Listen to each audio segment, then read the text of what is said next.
Right now. Right now. Right now. Right now. Right now. Because it's time to write now. Right now. Right now. All right. Welcome to the WriteNow Writers Group. As we are getting used to this new studio setup here, I'm like, wow, how's that writers chat? So welcome to the community. For those of you who are new to our writers group, every Wednesday we meet with a bunch of other writers and we just chat whatever writing, shenanigans, craziness, nonsense comes to mind.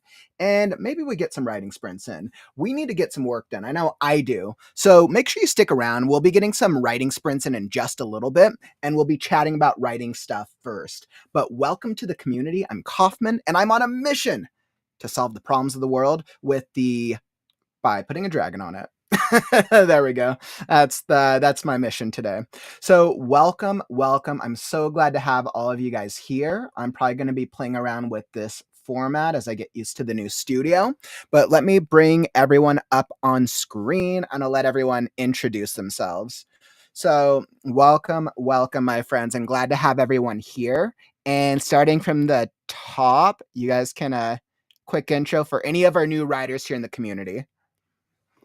Whoa, that's me. Hi, I am Crazy Root Beer. Awesome.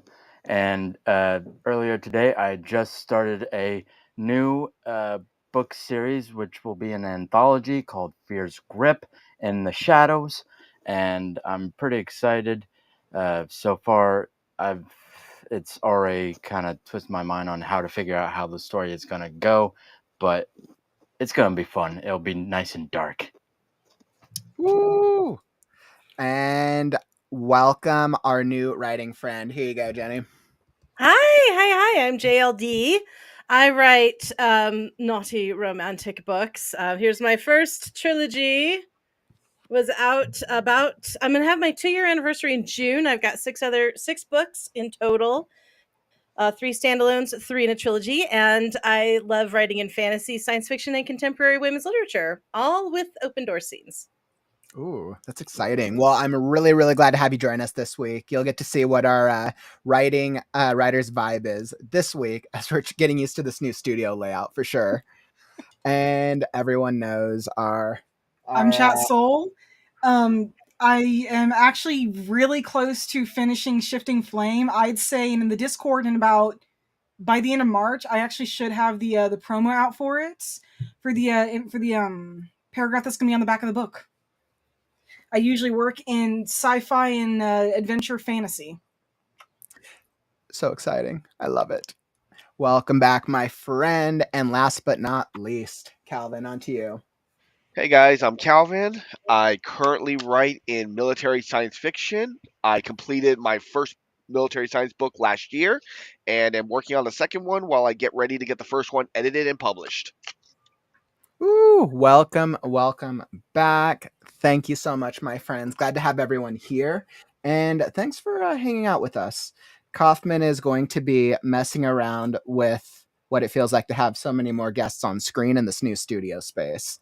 So, yeah, writing vibes. What is, it sounds like we've had some progress. It sounds like we're making some good progress in our writing this week. How's the writing vibe? So scale of 1 to 10, 1 horrible, 10 amazing. How have the writing vibes been this past week for y'all? 10. I'd say about 8. 9. Wow, that's pretty good. Yeah, I'm just gonna follow the stream and say a 7. I'm gonna say 100. That's not a number on the scale. You cheated. I was gonna say Rules are meant to be broken. No, mine's definitely not at 100. I have been getting some solid progress, but I would say probably 7.5. I feel like 7.5. Decent, but not horrible. Now, I know we have so many of our friends here in the community. I was like, well, let's see if I can throw everyone up here. Elizabeth, welcome to the stream. ML, glad to have you in here. I was like, this banner, the banners are a little slower in this studio with the animation. Tiara, I was like, they're not so fast. Courtney, Lynn, we'll get there eventually. Kaufman's figuring this out. I'm gonna try the other style and see if that's faster. Let's see. Lynn, LeMay, welcome. I know everyone's been hanging out in the studio as I'm trying to get used to the new layout over here. Megan, welcome back. Good to have everyone here in the stream. So yeah, I was like, I don't even know what's on my mind this week for writing vibes. Playing with new toys. That's what's on my mind apparently. Which I guess that's something that's kind of interesting to think about. Whenever you guys get new writing utensils, tools, software, does it kind of just like take over like the day or the moment whenever you get back to your work area? Yes. It can. I'm obsessed with Canva right now. I've been doing videos and learning how to edit little special effects and stuff. So I'm obsessed with that right now. Yeah, I was obsessed with Canva when I first started using it too. Yes, it's so, well. I used to do book promo videos with it, but now I'm trying to set up a YouTube channel. So it's like that's a whole nother thing, and I need to like actually eat and sleep at some point. Just Yeah, get the IV. Just get the IV bags. Yes, and a catheter. Thank you, Calvin. I was like, that will probably help you in the hours and hours you have to spend on making thumbnails. Oh my god. Oh, shush. And that's not even counting all the video editing that has to happen. That is very time consuming. Yeah. It is. I always tell people, content creators, authors, anyone creating stuff online, usually one of the first jobs that they hire out is video editing. Like 9 times out of 10, unless they like love it, because that's like the most time consuming part of content creation. Yeah. It is what it is. Right now I'm on the broke budget, the budget of broke, so I will do all things myself. On the budget of broke. Well, welcome to Bob. That's like the acronym. We are in the Bob community. The budget of broke. That means something different in my genre, just FYI. I'm so sorry. Budget. Well, that's why we are all different genres here. What does BOB mean in your genre? Battery operated boyfriend. Battery operated boyfriend. Well, hopefully there's some of those out there too. I was like, but you would probably be I don't know where I'd go with that. Well, there's a Bob budget and there's a Bob budget, you know. Oh my gosh. Oh man, how's everybody? What's on your minds this week? I'm a little scatterbrained today. Well, honestly, I'm trying to finish Shifting Flame, and I'm already starting to think of the final book in my trilogy. And I gotta say, I'm actually finding the final. So I had the first book done, and I had the third book already planned out and outlined before I even had the second book started. Because I already kind of had an idea what was happening in the third book, but now I'm actually sitting here like, wait a minute. I'm actually like only probably like a few months from actually starting to write it, and there's a huge twist coming in, and I'm just like, wait, how am I gonna do this? Does that happen to a lot of writers where you're working on like a series and your mind is literally 2 or 3 books ahead of where you're currently at? Yes. Yeah. Yes. I wrote mine all together, kind of almost all in one almost seamless chunk. And then I started to chunk it and find out, because then there were things that came up that I thought of in book 2 or for book 3, and I had to go back to book 1 and start setting that up. So I'm glad I didn't just publish book 1 and then write book 2. I'm glad I had that follow through. And then it also allowed me to pick just the perfect moment where to cut it and make people go, ooh, give me that next one. Yeah, no, I get that, because when I wrote Burning Ember, not like the last iteration of it, but like I'd say about 10 years ago, there was actually events in Burning Ember, which was supposed to be a single book back then, that I ended up moving to the second book because it's like, wait, it's not a bad idea, but I don't know if it belongs here. So like I put this character to the side. And then when I finally came back to him, it's like, wait a minute, he would be the perfect antagonist for book 2. Oh man, how often does that happen where you create some really great stuff in book 1, but maybe you don't have enough space or their plot line just doesn't work, and then suddenly they become like a major character or plot in the series. I think it happens probably more often than people realize. You think so? Yeah, yeah. I mean, how could it not? I had one Yeah. that my beta readers loved so much, and they're like, "More of her," and I'm like, "Okay." So I wrote like 3 more scenes for her and shoved her in there, and she's Mhm. one of my favorite characters. I had no room for her in book 3, but she is very, very alive in 1 and 2. Your readers probably loved you for that too, since Oh they got to yeah, experience the character more. and her time was done too, because you need to know when they're over, and don't kill it. Mhm. Don't like stretch it out too much. Let it be its Mm. Yeah, thing. but then Go there comes early. the problem of when you're done with them, how do you get rid of them that feels organic to the story? Because I had a character like that in book 2 where he was actually pretty big in book 1, and then in book 2 it's like, wait, I'm not really sure what I can do with him. And I had 2 characters like that. I mean, both are the way they ended was natural, and one is a lot more natural than the other. Mhm. But trying to figure out how to take them out without it seeming forced, I have to admit, it was actually a little more difficult than I thought. Mhm. Yeah, I just well for this she was kind of a love interest of the love interest of the main character. Mhm. So she was two down, but she's really distinct and just a strange little bird. And so when the time came, I just made sure that she effed off, and my love interest went, yeah, I broke it off with her, and that was moving on, and we just kind of let it go, and she was no longer important. But my main character was starting a cat fight with her, so she wasn't going to let her come around anymore anyway. So I let that animosity build up, so they didn't want her there. Mm. I gotta say about the cameos, having planned out the 3rd book, the cameos for some of my characters are actually kind of interesting, and I'm kind of having fun with that. There's a character coming back from book 1 that he's going to be involved in the 3rd book, and he was a pretty major character too. And I'm really hoping people like what I do with them, because it's not going to be what they might expect. Yay, twists are the best. Oh, It, you have no idea. The twist for the 3rd book is insane. I cannot believe I went that route. Good I for feel you. like I tried to do so much setup in the first book where I've created such a diverse cast of characters where I've created opportunities based on so many different supporting characters to be able to bring them back in different capacities throughout the series. That's a good tactic. You can Hmm. always, I need this, just like grabbing from your spice rack.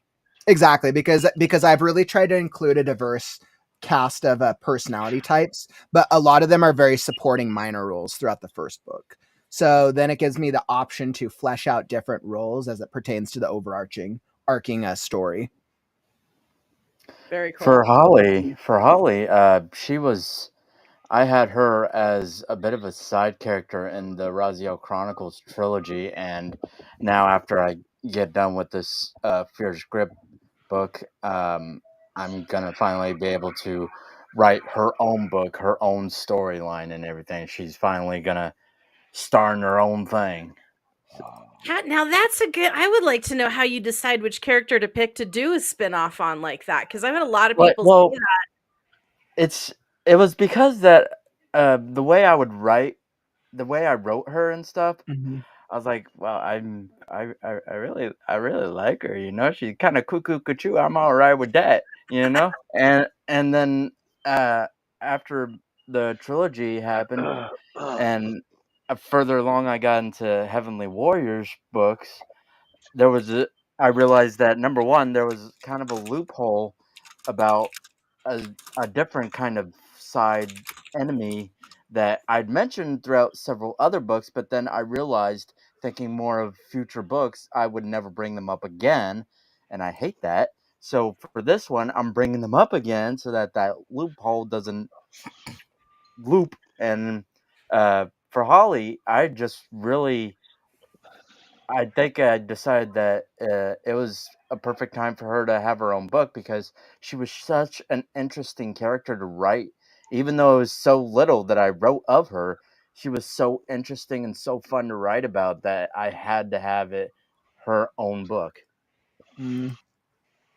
Yeah, I've been asking myself that as it pertains to the major character arcs of if I should give certain characters more standalone journeys in future novels or in side novels. And that's what I'm not certain. Like I have so many options. Um There's yeah, reader magnets too. exactly, right. And I know that's always another option. And I guess this is a great question I pose to all of you guys. So if you read the first book of a series, and let's just say the majority of it is the POV of a single character, do you have the expectation that the series will follow the POV of that same character throughout it? Yes. Yeah. Yes. I think whatever precedent you set in book one should Mhm. be kind of continued. I mean, you can always experiment and try adding POVs, but you don't want to get like throw your reader off guard or off balance with Mhm. the story flow. I gotta say, I find this interesting because the first book is from Kasai's point of view, but the second and third book, there's a secondary point of view.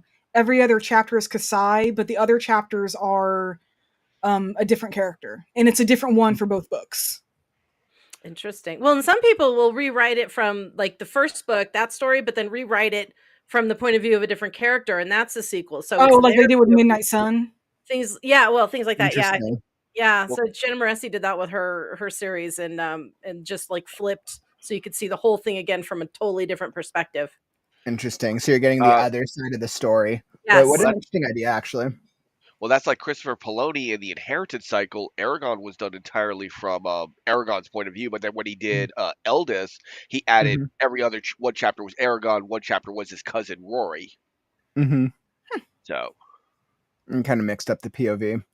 that's it. Just those two. That's it. It's always one. You get one. So reality is you could, if you only wanted Aragons, you could just go every other chapter and skip it. If you only want Rorans, you could go. Okay, here starts Roran. Now I just go every other chapter. And Mm. he stays to that pretty religiously. Huh. Of course, one thing though about having like the single point of view versus the dual point of view, I think or even more than that, I think also really depends on the story. Mm-hmm. And I might be a little biased because the way I wrote my books, because in the second and third books, we get Kasai's point of view, and a lot of the time, for a fair amount of it, it doesn't overlap with the other character because they're in completely different locations. Mm-hmm. That's how the third book is going as well. Is you've got Kasai who's got his point of view, and he's over here in like Serenu or somewhere, and then Mm-hmm. you've got the other character who's on an island that we haven't even seen yet. Mm-hmm. And in the second book, I did that. I did the same thing where Kasai was in this location, the other character was in another. They eventually meet up, but we get to see what's happening from Kasai's point of view, and then we get to see the other character how he reacts to those events. I just finished editing the second part today, and I got to the end, and I got to reread, the end of that, and Mm-hmm. we got to see the after effects of a really bad event that it could look it. If I had written it from Kasai's point of view, it would have had a lot different impact than it would on the other than it did from the other characters. Now that you mention it, I read a fantasy series. It was The Banished and the Band, and it's like one of my favorite all time series. And it starts with a small ensemble cast, one POV, and then as they add characters, and then those little ensembles break off into other ensembles, the POVs will go and follow each. Like it's spread out the POVs through the series because it kept adding new characters, and it was really easy to follow. So I mean, that's a great idea as well. And how you're describing kind of adding POVs to things as it's hiving off of the main story. That's really Yeah, cool. and I'm actually kind of doing that with the novellas too. This novella won't actually be available until the third book is written and probably published. But I'm also doing a novella for my series called Through Their Eyes.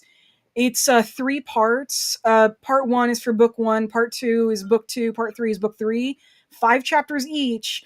Each chapter is from a different point of view from one of the characters of an event that Kasai or someone else did not see, or like I'll admit the second chapter for the first one is from Ox's point of view. We actually get to see a moment that was glossed over in the first book. He was there with Kasai, but if you actually read the first book, I gloss over those 2 weeks, and we get to see those 2 weeks in Ox's chapter. Nice little fan service there. Yeah. I was writing the second book, and I'm like, wait, You know, this would actually be a really neat idea. I wonder if I should do like this little mini story and just post it like at the back of the book. And then suddenly I've got like 5 different characters. Like, wait, I could really do something with this. And I think people are actually going to hate me for the 5th chapter though, because we actually get to see it from the most important character's point of view. And it is going to be heartbreaking. It really is going to hit home the end of the book.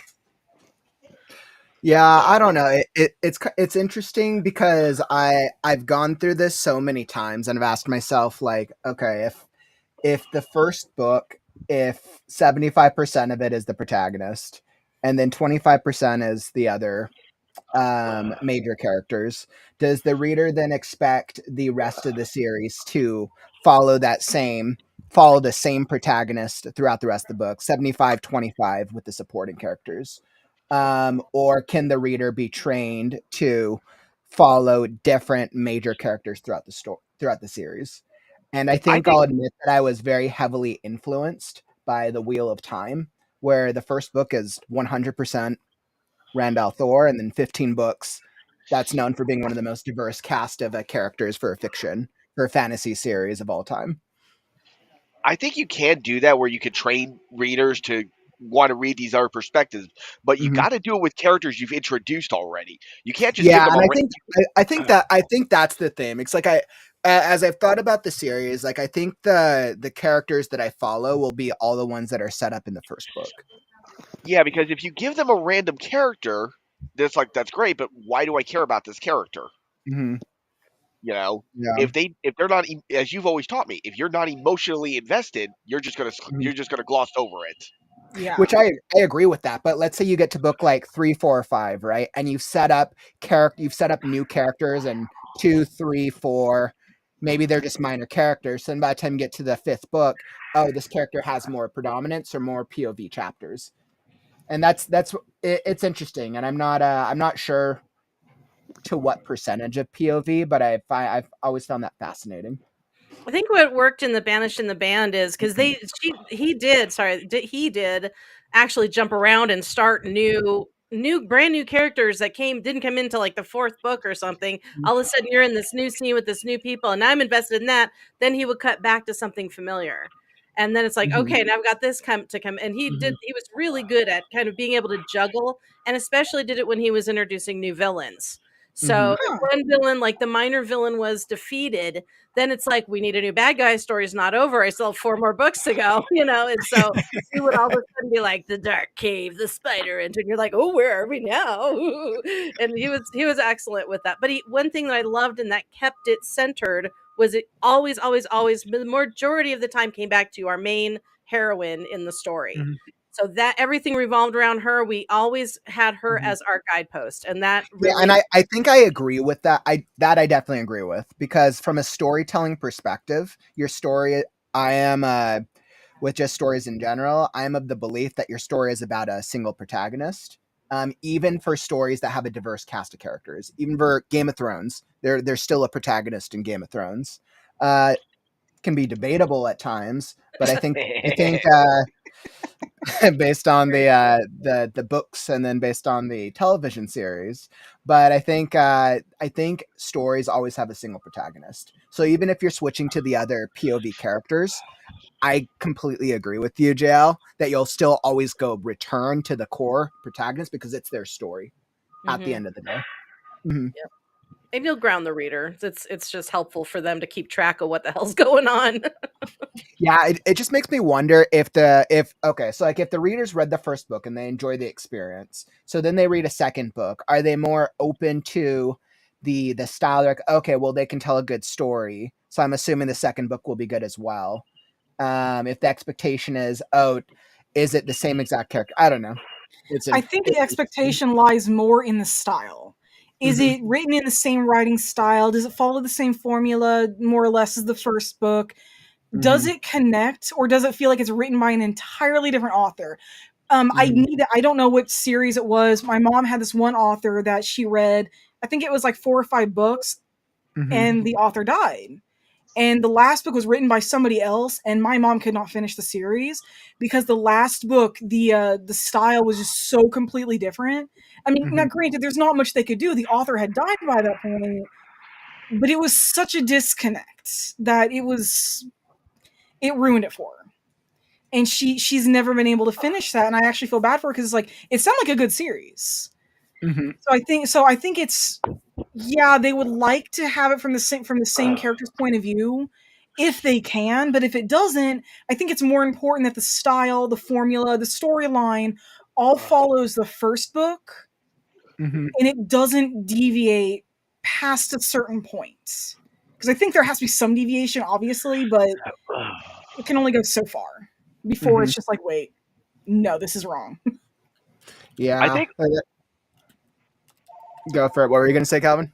I think ultimately what it is this. You can, in second, third, fourth, whatever books, you can start to branch out a little because maybe you want to see more of the world, things like that. But ultimately, if character A was the protagonist in the first couple books, he was Mm-hmm. centered, we followed him the entire time. He or she should still be the protagonist 5, 6 books down, unless you're doing something to write them off as far as like maybe they were on an epic journey, they injured themselves, and they can no longer continue the journey. And Mm-hmm. that's, but you got to understand now you're going to kind of probably readers are going to be like, well, he didn't finish the journey, so now what? You Mm-hmm. know, is that going to be a common thing where it's like they're never going to actually complete the journey? Yeah, I guess that's actually a really, really valid point. And then I know it sounds like it kind of depends on the series as well, and then kind of the style of the writer, as you guys have been saying. Yeah, because I'll say about the Warrior series, because I've read every arc since it's come out. I've read Mm-hmm.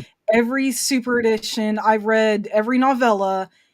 Aaron Hunter is 5 authors, last I knew. And one of the original women, actually stopped writing it after the first arc was finished. And apparently she didn't even think it was going to go past the first book. Mm-hmm. But I definitely noticed a change after arc 3, I want to say. I know after The Last Hope finished, yeah, no, it was very obvious it was a different author, and I've read Warriors since The Forest of Secrets came out, and that was way back in the early 2000s. Mm-hmm. And by the time that The Last Hope came around, like 4 arcs later, Mm-hmm. um, the style had changed a little bit, but after that, the style just suddenly switched almost something different. It's like this is still Mm-hmm. Warriors, but it did not. It was Warriors, but it didn't feel like Warriors. And Mm-hmm. I mean, I'm caught up to the series now, but the next 2 arcs after that, just felt really disconnected from the entire series. And for my favorite series as a kid, I actually had to force myself through the next 2 arcs, which is saying something. Right, and then I think then that becomes a problem, right? Because I think we've seen TV shows, and this happens the most when I've seen anime. But I think you see TV shows where it starts out really, really strong, and then the plot that they choose just doesn't it doesn't feel like it emotionally engages you, and it doesn't feel like it serves the core promise of what had originally been set up. Yeah, it starts to stumble. I noticed somebody in the chat mentioned something that happens a lot with romance genre Yeah, is I saw Lynn said that. yeah, that Love that to romance group, book series, different couples for each book. Hmm. yeah, a group of friends or whatever. Yeah, Yeah. we're Oh. getting an announcement from Calvin's work. All right. What's it gonna be today? Yes, Well, God. I'm sorry, the Charlie Brown adults can never stop, and they have yet to take my advice to move the loudspeaker from above my desk. And of course, sometimes I get a bang where like I can quickly mute it. Other times it's like I just hear him start talking like, "Hey, you're supposed to wait for the bang." Good There, grief. you're Calvin. You're just living in a world of multiple POVs over there. He's being an adult and actually working a real job. Oh man, Actually, one thing I yeah. was gonna say, a bit Mhm. ago when, Jaylee, you talked about, having a multiple point of view and then going back to something familiar. That's actually kinda Mhm. what I'm doing in my 3rd book, so I'm glad you brought that up, because the 3rd book, the other point of view is from a character that kinda had minimal impact on the 2nd book, and then in the 3rd book, they kinda become one of like obviously the second main character. So, Ooh, yeah. but they Spelling the role. yeah, in the second book, they're there and you get to interact with them, but it is so incredibly minor that it's like, I mean, they obviously need to be there. He's actually pretty important in the second book, even if he doesn't have a lot of impact. It's just what little impact he has is just like, oh, this actually can't be ignored. Yeah. But yeah, no, he is kind of the introduction to in because each of my books, you actually get to see more islands, you get to meet more pirate crews, you get to hear more about the world. I do a lot of world building with my stuff. Hopefully. The second Yeah, book, the first fantasy. I book love had that. like six major locations. I add in three more, like three or four more in the second book, and there's going to be three more in the third book.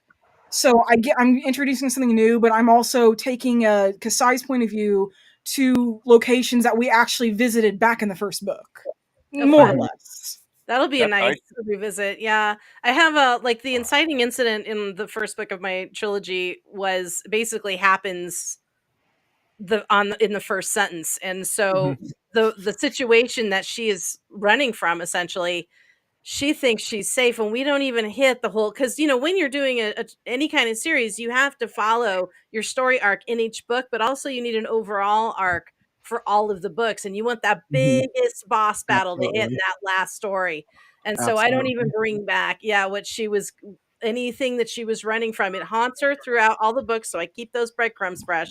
And then in the last book it's like, oh crap, I didn't realize they're all showing up and it's happening. Oh god, yeah. Yeah, and I know Penumbra, welcome by the way. I know you're saying that you write time travel, and so you have the same events from the perspective of those moving in only forward in time and those who are jumping back in time, which I think time travel is its own other type of science fiction plotting type device, because you have technically the narrative is still straightforward, but where how you're revealing the narrative is where it's hopping around, since time isn't linear like it is assumed in most other genres. And I think it's just I think that's a different challenge that you face with time traveling.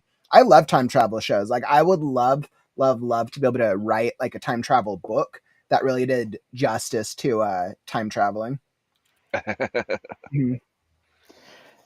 And also for starting to backtrack here, but for POV, um, for like my Heavenly Warrior series, at Mhm. first for like the older books when they were first just little youngins and stuff, they each had their own story and everything. But as we draw close to, I believe, a little after Angel 3, all of it starts to, all the characters start to merge and things in their lives start to happen at the same time as other people's lives. And with two other characters in uh, Hell's Demons, Damon and Kara, their first two books were just them and their own stuff, but this third one, Damon and Kara, um, I made it to where one chapter would have the point of view of Kara, and then the next chapter would be of Damon, and it goes like after Kara has her little thing go on, the very next chapter it continues, but through Damon's point of view, and vice versa.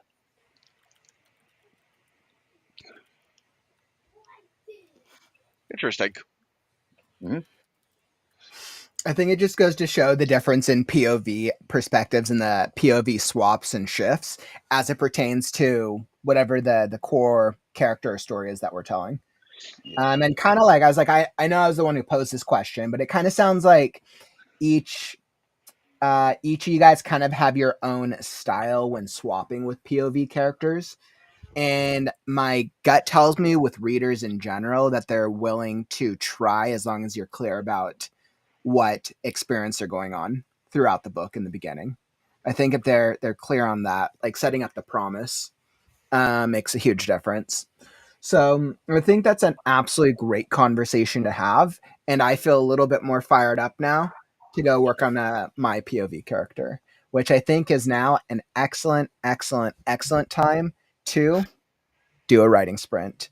So let's get into this first writing sprint. Let's do it, and let's see what we can have here. So as you guys can see, I have the first one pulled up here on the clock. Let me see if I can transition it correctly.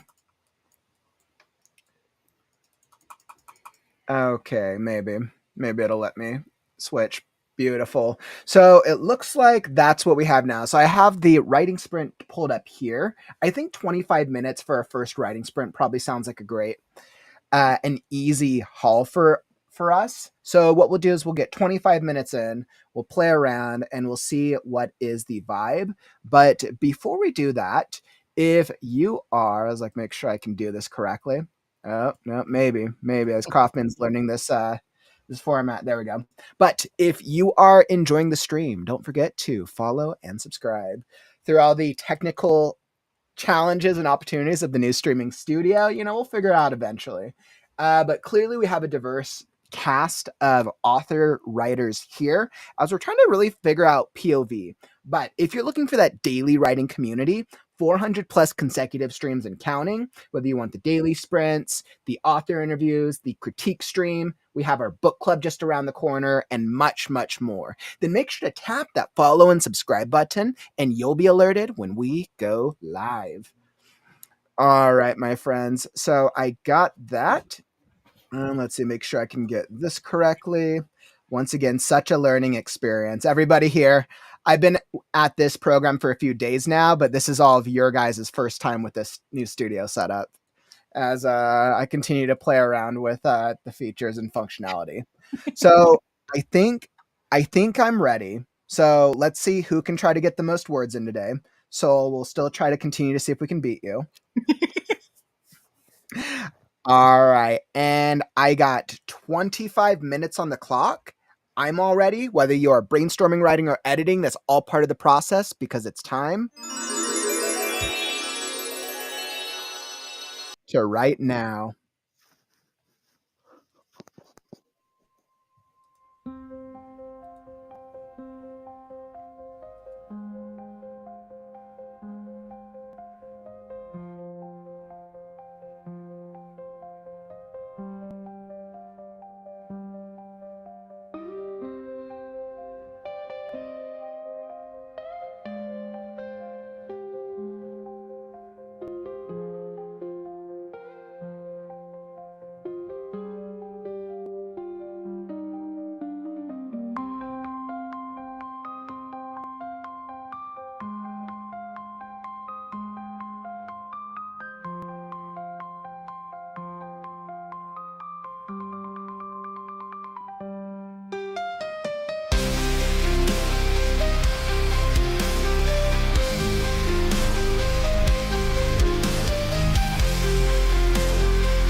Let's see. Writing sprint done. Okay, and we are back. Welcome back from the sprint.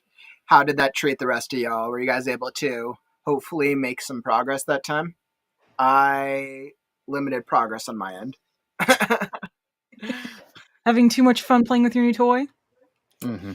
You know, I'm there. There's a couple of things I've been trying to figure out for a while, and it's gonna bug me until I figure out the solution, or unless it's just a lack of accessibility type of thing. So there's like things that I know I have to make sure that I test out and figure out to create a more smooth streaming experience.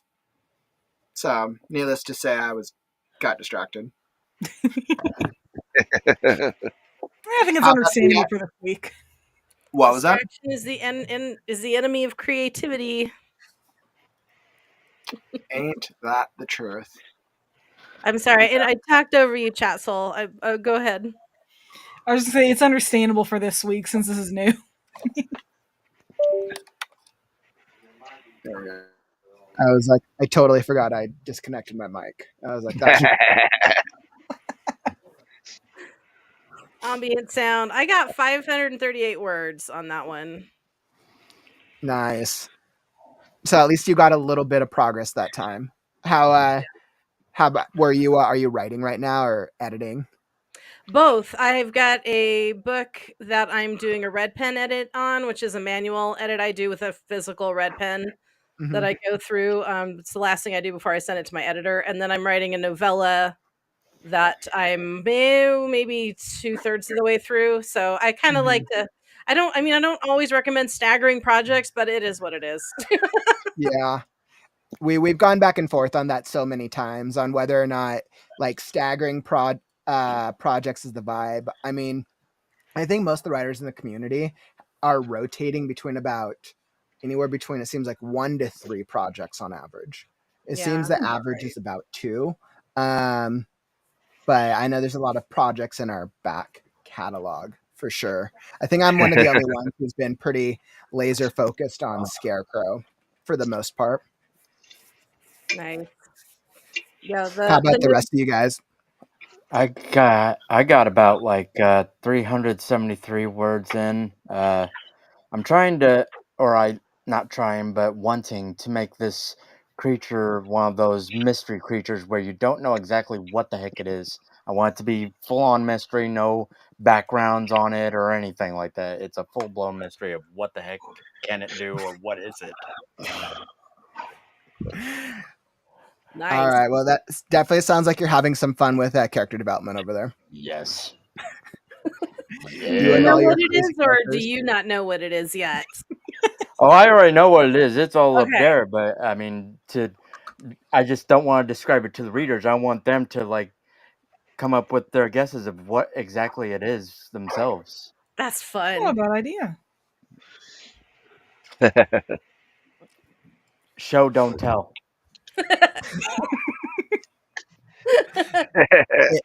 It sounds like you guys weren't the only ones. I see we saw a couple in the chat. I saw Susan got 557 words, Courtney got 532, Elizabeth at 320. So it sounds like we all actually most of all of you made some progress. Pretty much. Oh man. Maggie, that's funny. Like Yeah, writing projects versus editing projects versus formatting versus marketing and publishing. It's an Dude, insane carousel. all the hats. Does anyone ever feel like there's way too much to do as a writer in this day and age? Yes. Yes. Only with life, yeah. Who here does anybody else here enjoy the entire process of all the things to do I aside from kind of do. mhm. Everything but marketing. Marketing can go die in a fire. I hate doing marketing. Okay, I Same. will admit that's a bit much, but everything else, yeah. I'm sorry, but I'm with Jay Lee here. I'm with her here. I don't like doing the marketing stuff. It's a migraine. Yeah. Yeah. I'd And then well trying to get imagine. Sorry, go ahead, Calvin. I was just gonna say, trying to get something together that appeals to everyone. You can think like, I spent months on this, and everyone's like, "No, we hate it. You got to restart over from scratch." It's like, Yep. Yep. Yep. I spent 3 days on this reel and I got like 2 likes on it. Ah, man. Yes, which is why, Jay, I always tell people it's about the journey. I think, and this is what I always tell everyone all the time, because content creation is such a it's such a trial and error process, and I think what I see a lot of people end up doing is we end up trying and throwing random things at the wall, and it's hard, right? It takes a lot of research. I think if it was easy, everybody would figure out how to go viral. Yeah, I I usually took tell a people course with these in it. streams, it took me about 45 days of streaming every single day to get 1 to 2 people showing up in my streams daily. Oh, wow. Yeah, I spent some money and actually took a marketing course a while Oh, did that ago. help? No, not at all. The Aw. only people that did well with it were the people who were selling the course because they had, Mhm, hundreds of people following them, so they went to read all their books, and the rest of mhm, us are like, "I got, like, 5 sales last month," and then that was a good month, So, mhm. it was kinda depressing because you never know how things are gonna hit, and what you can spend Yeah. money on. The budgeting is really difficult, we're all starving artists over here. Mhm. yes, Yeah, Yeah, I think if I was gonna today, invest money, I think if I was gonna invest money into marketing, I would probably, or into learning, I would probably try to find somebody who is doing it well, who I could tell who's not cheating the system, and then try to pay for their time for coaching. Because you'd probably get more value out of something like that. yeah, probably. I know that up in if I can talk, in April I do have a Comic Con coming up. I invited Crazy to come with me after you gave me the idea, Kaufman. Hmm. And that's basically going to be my marketing. Is I'm Hmm. going to have a booth, well, a table, and I'm going to be selling copies of my my physical book. Hmm. I'm going to have my editing services available so people can actually start looking at that. Um, I'm going to have a poster for my upcoming book, Hmm. and I'm actually going to be making like bookmarks. I've got stickers, I've got my business cards. So like I've got a few things for it, Hmm. but a lot of it's just based off what I've seen, what I saw the first year that I went. Hmm. Um, that because I went 2 years ago, but I didn't have a table. Last year I got a table. This year they invited me back, and so I'm just kind of copying what I saw some of the other authors do. Mainly it was bookmarks, but Hmm. it was still something. I mean, there was one guy that had like this giant, almost like ceiling, like halfway to the ceiling banner, but I'm not going that far. well, Yeah, Soul. I mean, what was that, Calvin? I was just gonna say the fact that you just got invited to come back, that deserves getting out the red carpet and Hmm. doing the "we're not worthy, we're not worthy." Yeah, I Yeah, I gotta agree. admit that That's caught like, me by surprise. I hmm. got they had told me back in. I looked at it. It was in June. That they told me they want to know if I was still interested because they asked me last year at the end of the convention, do you want to come back next year? And I'm like, yeah, that'd be great. And they're like, yeah, we'll message you later this year when we know more. About June or July, somewhere in that range, I got an email. They're like, hey, um are you still interested in doing this? I'm like, yeah. And they're like, okay, yeah, we'll send you the form later this year. And they asked me again in December, are you still interested in doing this? I'm like, yeah, of course. And within like 2 months, they had sent me the vendor form, and I finally got it filled out like a week ago. That is so, so cool, Soul. And I know I'm going to be so excited to see it and hear all about it during the event.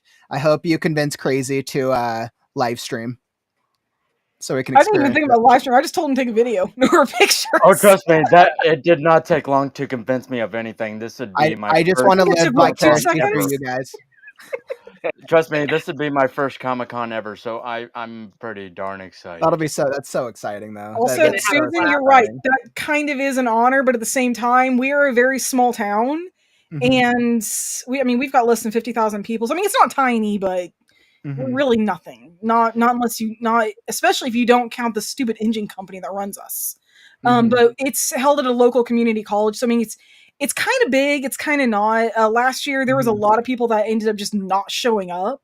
So it would have been bigger. I wish the Drunken Bard would come. That would have been awesome. But we had like I think 5 people just bail and 6 people just I think cancel like at the last minute or something. So so it's not huge, but for a small town, it's decent.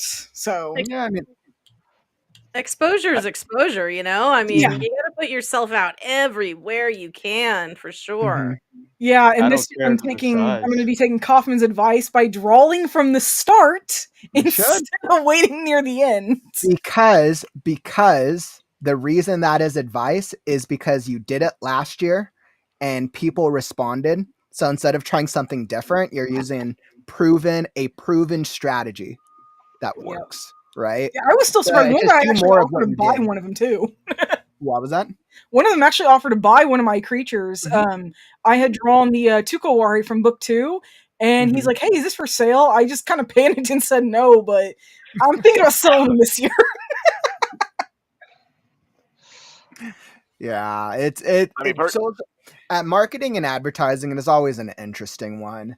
I know we've talked about it a lot in the stream before, and I know it's something all authors have to go through. We actually, JL, I'd recommend checking out the podcast from this past weekend. It was literally it was about social media and marketing. It I was mean, actually, I tried Instagram and I was real consistent with it for a while, and then it just died. It fell off. I had like a huge hiccup and several catastrophes happened at the end of last summer, and I'm just digging out. So I'm like, okay, now I got to get back into it. So yeah, it'll be a good thing for me to get a little to watch it and get a little more inspiration. yeah, of course, I have the most familiarity and knowledge with YouTube and Facebook personally. Instagram's an interesting one. I mean, I've started growing a little bit more on Instagram over the past couple months. But I mean, it just from observing and seeing what other authors are doing and networking and listening to what people are doing, Instagram seems to work very well for authors who are consistent with either posts or reels and sharing things either about their lifestyle, about their personal lifestyle, or specific things about the book in ways that readers can connect with. I know Instagram is a little harder to get traction because there's so much attention on it, which is why it Yeah. makes it a little more difficult. I've liked growing on Threads a little bit because there's a little less attention on Threads. I know Blue Sky is an up and coming one, which is I always will suggest to writers if you're struggling on one social media platform, why try on the most difficult one when you can go to another one that has more attention. yeah. Okay. Yeah. And by the way, chat. When someone asks you if something's for sale, don't say no first. Ask them, well, how much are you willing to pay? Hey, I panicked. I never had anyone ask if they could buy something of mine just in general. So when he just asked to buy the image I was still working on, yeah, no, I just panicked. And I like that. So you're just going to offer recipe cards with all your characters. But no, this year when I'm doing drawing, I'm actually going to be drawing my characters as well as the creatures that have appeared in the first 2 books. And there's going to be a new creature in book 3, but I'm still kind of designing it. I mean, I know that's basically what I do is I design creatures.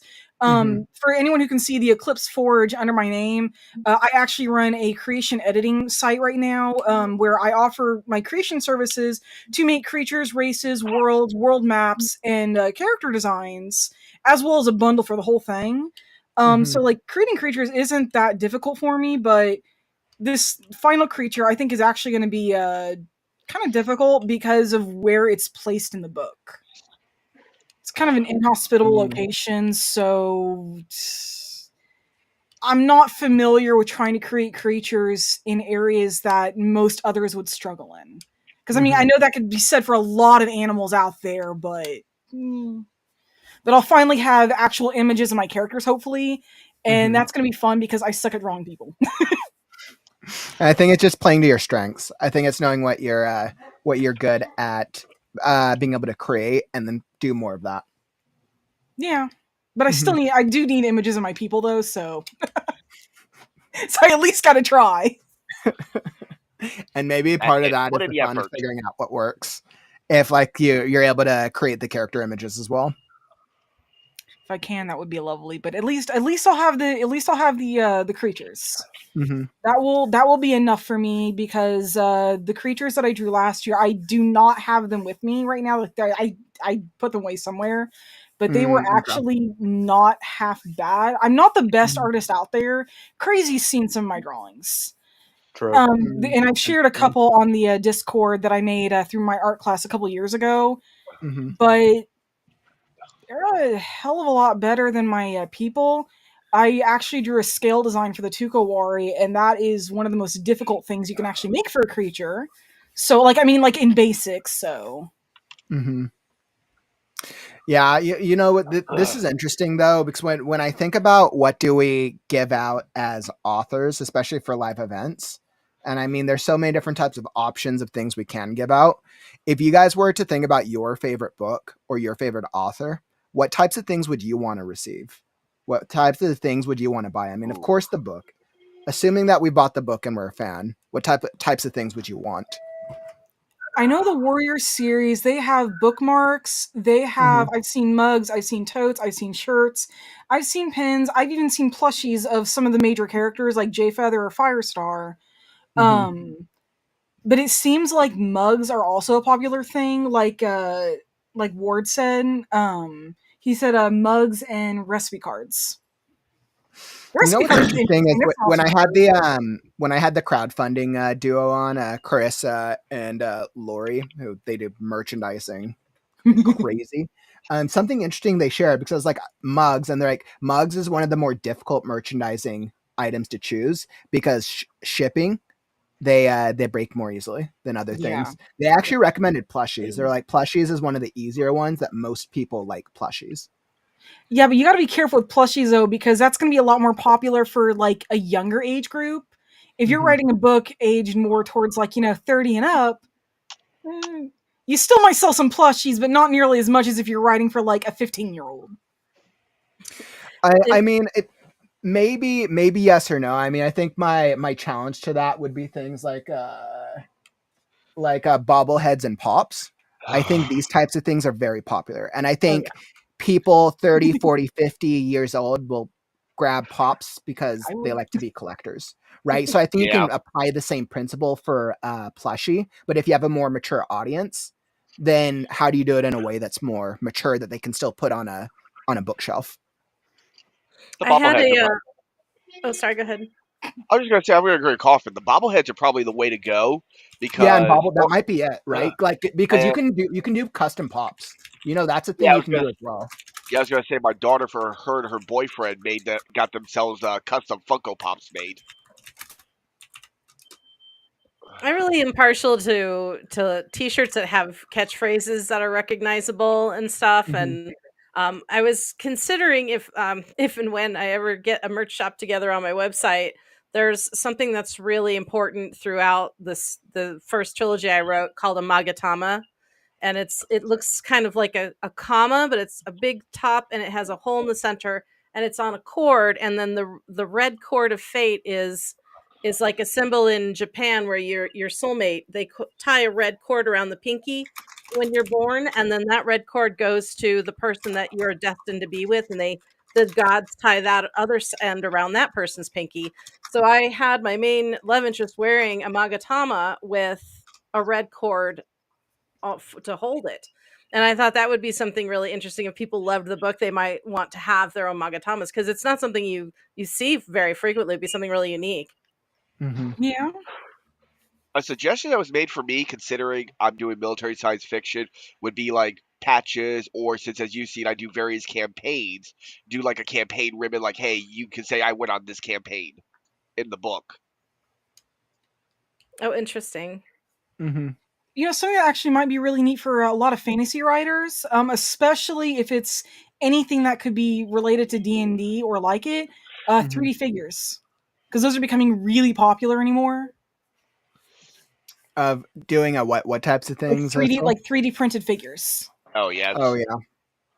I've got Yeah. an author friend who did some 3D we all write my little clan over on my own Discord. A lot of us are romantic, intimate adult writers, and Are we they. talking about Andrew? No, we're not talking about Andrew. There's Okay. another gal. Like we've all kind of played around with having certain things printed. I can't say what, but she did actually have a reference to, let's say, her alien pirate character that she just published. Mhm. Just his main event was 3D printed, and she's giving little miniatures of it away, and I just thought it was hilarious. They're Aw, that's apparently so they're cool. quite popular.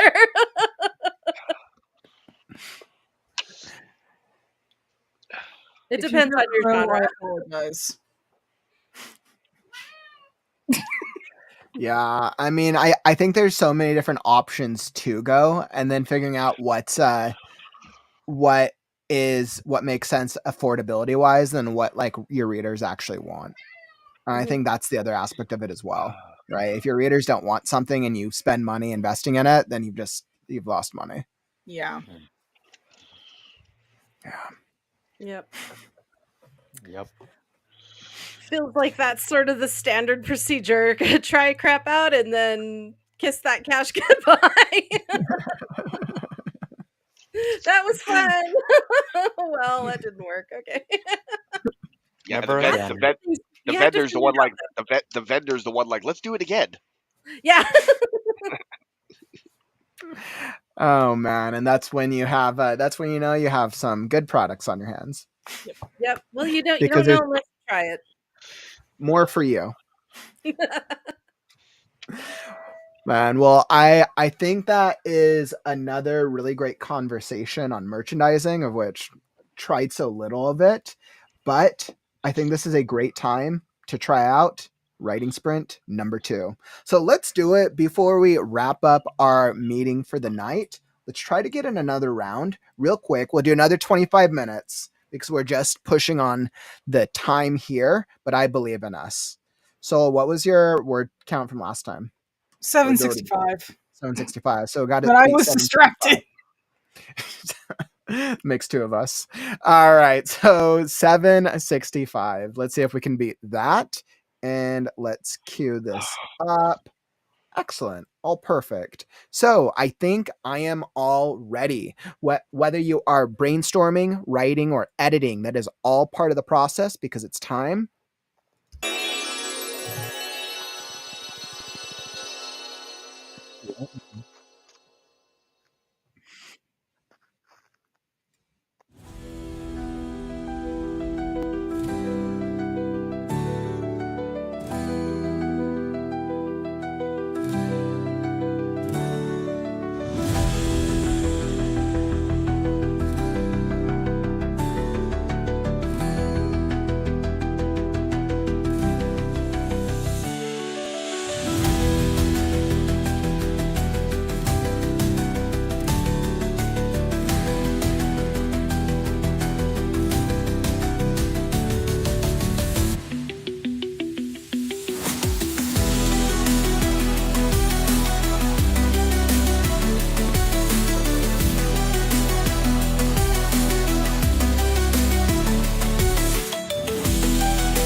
All right. And writing sprint done. Writing sprint done. Congratulations, my friends. We made it through a second round of sprinting. Hopefully, it worked out for all of you as well. I got a little bit of work in that time. Definitely way more than the first sprint. Not as much as I would have liked. I think today's just going to be one of those days where I might have to take the L. But it is what it is. How did the sprint treat the rest of you guys? Were you able to make any progress that time? Yeah. I think it went the opposite for me. I got about this 400 time. words. I got totally about 600 words in, but I would have gotten more about my. Nice. Well, I would have gotten more about my boss started messaging me all this stuff, and I'm thinking like, okay, I don't know what the fuck you're talking about. I don't even know if you're supposed to be messaging me or I was just the last person you chatted. And then he's like, oh shit, sorry, I gotta walk you through. I'm like, yes, please, before you just start telling me to do shit. That's how it always happens, right? Yeah. I want to say I think I got around 300, so like I didn't get anything crazy that time. Let's see what we got in the chat. I was definitely under 400, but then I had technical difficulties, so that screwed me up too. I wasn't sure if that was the same. Did Soul Calvin? Did you guys lose the music at all on your end? Yes. I didn't hear any music. No. Maybe I don't know. I play my own music You listen to your during own, sprints. yeah. That's kind of interesting because I heard it on my end, and then I tested it in the. I went on to did it on the phone, and the music's playing fine for the viewers. So, No, good we lost the question. music. We lost the music after like about 5 minutes, give or take. Oh, Yeah. it wasn't just Mhm. me. I put it in the chat. I'm like, is it just me? And I'm like jumping off And line to the next line. and I said no. I can't hear it either. Oh, I didn't even see Yeah, for that. some reason it seemed to have killed the music for all you guys in the studio. Interesting. Learning experience. I gotta admit, once right now again. the sound sounds weird for everyone. It's like really echoey. Yeah, Oh. I've heard that for the last like hour or for the last like 30 minutes or so as well. I Really, you wasn't sure guys if are that was sounding. just me. No, you guys are sounding fine to me, which is really odd. I expected I would be the Same one here. having problems. hmm I'm the same way. You guys are sounding fine to me. Yeah, you sound good to me. Well, you know what? Sound or no sound, we were still able to get some solid writing in, and it looks like a couple of the other writers here in the chat did as well. Corny getting 579 words that time. Let's see. Megan did some research on Beltane for a poem I'm working on to submit to an anthology. I saw it on the Right Now Discord, which is so exciting. So exciting. I know writers are always posting up opportunities over in the Discord channel, which is actually really, really cool. Especially like the question game. That's always fun. I know. For some reason, I knew people would like the question game for sure. But I feel like at least we were able to make a little bit of progress this week. A little bit. Sounds like you guys made some more progress than mine. And thank you everyone for bearing with us on this new live streaming experience. It's been a little bit of a learning journey. So let's go to this. Wow, look at that. So different without the chat. It has been great today. Thank you all for joining us. JL, great to have you join us this week. Hope you come back This is cool. despite our I do too. technical difficulties. Yes. Oh, good. You did a great job. I'd have been terrified to be doing what you're doing right now. So I'm used to StreamYard. So I'm like, this is doing it live. Let's just peel the Band-Aid off, rip up the scab. Let's go. I'm like, well done, you. Yeah, I figured I try something new out after about 410 streams, give or take. Nice. So we're going to see. Like I said, I'm going to try this out for a few weeks and see how it is. So far from what I've seen from this platform, which is called EV Mux, it's I think there's a little bit of some glitchiness. I think there's a little bit of glitchiness to the platform. So we're gonna try it out. I mean, there's always other options. But yeah, it's been great. Thanks all for joining us today, writers. I love seeing everyone here in the chat, and yeah, you guys are great. That's any parting words, my friends? It's like, I don't think I have a. What's this? What do we got? There you go. Parting words. Go. May the force be with you, yo. All right. All right, Joe. Up to you. Parting words. Write now, write later, just as long as you write well. Isn't that right? All right, Chatzel. Parting Just words. don't stop writing, even if you feel like you want to. Don't stop. I love that. These quotes are great. Calvin, parting words. In the words of Cornelius Robinson, just keep moving forward. Nope. Well, I saw your thing spoke like you were giving some parting words, so we'll just use the anyone hear force me? and pretend. I heard you. He said a quote from a movie. Oh, really? I'm not hearing any audio from him at all. Oh, really? I can make fun of Well, Kaufman. He You won't said, even know "Keep it. moving forward." It's from the Robinsons. Keep moving forward. I know these are some good ones. Mary's like, live long and edit. That, yes, that's a great one. Well, thank you all for joining us today. But unfortunately, that brings us to the end of the stream. Don't forget to submit for the Story and Critique stream. This Saturday is the next critique stream. Link down in the YouTube description. If you want feedback, I do live readings and then live critiques on your story. I don't know how many submissions there are, but there seem to be a decent amount for each of the streams this past couple episodes. So submit now. And I'll be back tomorrow. What's today? Wednesday. I'll be back tomorrow for another daily writing sprint. 2 p.m. Pacific, 5 p.m. Eastern. And I am going to be more proactive tomorrow in finishing this chapter. But unfortunately, that brings us to the end of the stream. Don't forget, words are wind, but stories are forever. I'm Kaufman, and I'll catch you on the morrow. Stay creative, my friends, and we'll catch you on the next stream. Right now. Right now. Right now. Right now. Right now. Right now. Because it's time